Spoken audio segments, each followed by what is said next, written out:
The night air was heavy with silence, broken only by the soft footsteps of a crowd moving through the darkness. A kiss was about to become a weapon, and friendship was about to turn into betrayal. In the shadows of an olive grove, the destiny of the world was about to be sealed. Jesus had finished praying. His words were still echoing in the unseen realm when the sound of approaching voices reached the ears of the disciples. Lanterns flickered, torches cut through the night, swords and clubs glinted in the dim light. The place was familiar, the Mount of Olives, a quiet refuge where Jesus often went with his followers.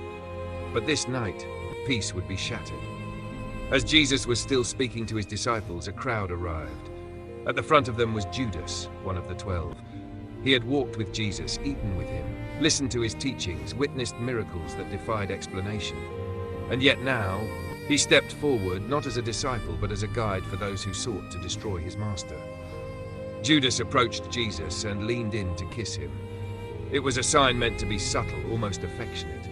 In that culture, a kiss was a gesture of respect and friendship. But this kiss carried the weight of treachery.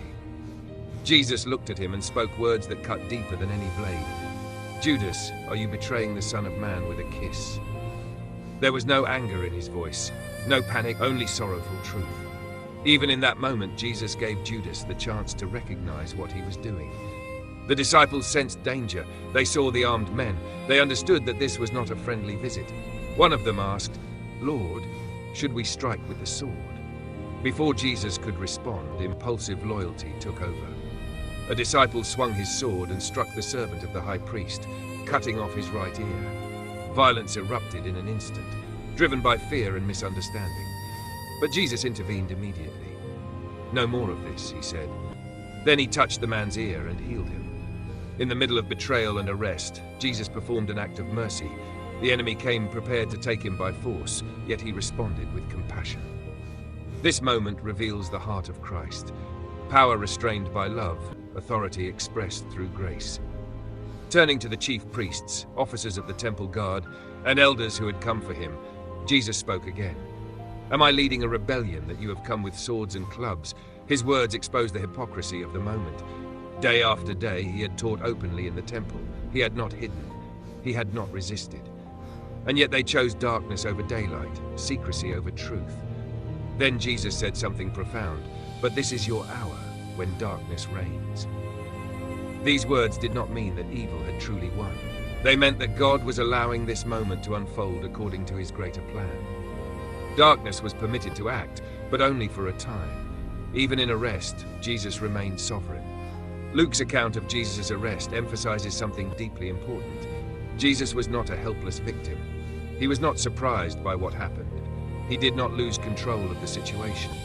Every step of this night unfolded within the will of God.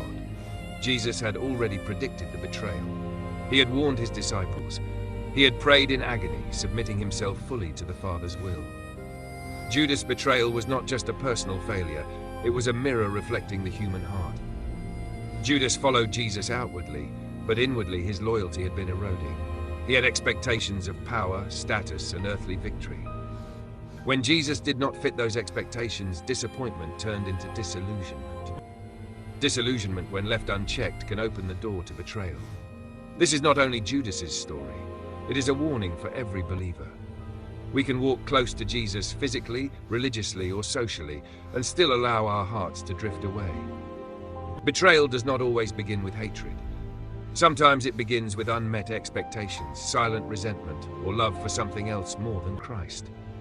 The disciples' reaction also reveals another danger. They were ready to fight, but they misunderstood the nature of Jesus' kingdom. They thought the battle was against flesh and blood. Jesus knew it was not. His kingdom would not be established by swords or violence, but by sacrifice and obedience. The healing of the servant's ear was a living sermon. God's power is not used to destroy enemies, but to restore even those who come against him.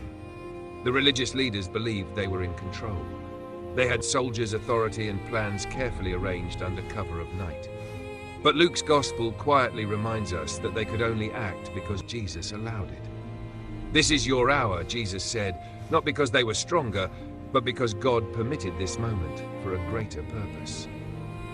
Darkness often thinks it has won when it silences truth. But the arrest of Jesus was not the end of his mission.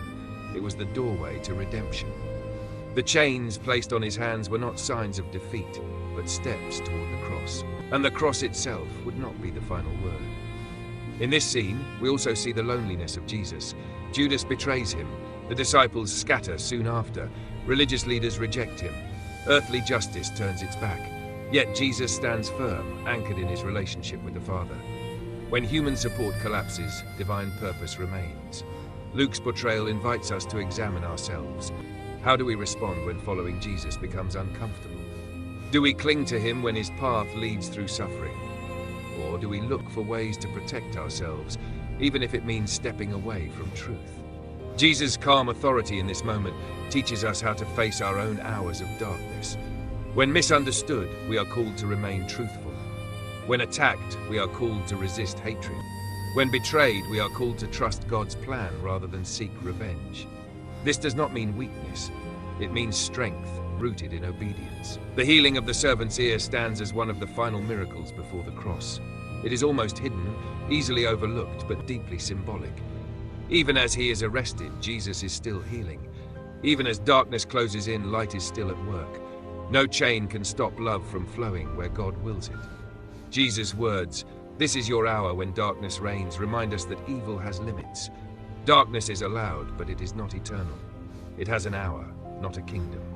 God remains the author of the story, even when the pages seem filled with sorrow. For believers today, this passage speaks powerfully into moments of fear and confusion. There will be times when truth is rejected, when doing the right thing leads to loss rather than reward. There will be moments when obedience feels like surrender. But Jesus shows us that surrender to God is never defeat.